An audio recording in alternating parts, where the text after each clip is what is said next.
বন্ধুরা একদিন দাদা নাতিকে নিয়ে গ্রামের দিকে হাঁটছিল।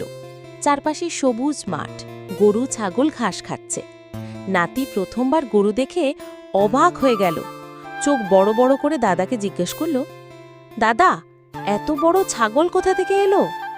দাদা হো হো করে হেসে উঠলেন, বললেন, বাবা, এটা ছাগল না, এটা গরু। নাতি মাথা চুলকে আবার বলল, গরু মানে? তাহলে দুধ কি গরু দেয়? দাদা হাসি মুখে বললেন, হ্যাঁ বাবা, এই গরুই তো আমাদের দুধ দেয়। নাতি আনন্দে লাফিয়ে উঠল, বলল, দাদা, তাহলে আজ থেকে আমি প্রতিদিন গরুর কাছেই খেলব।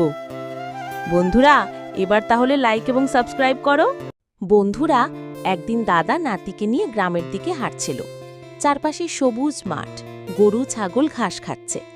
নাতি প্রথমবার গরু দেখে অবাক হয়ে গেল।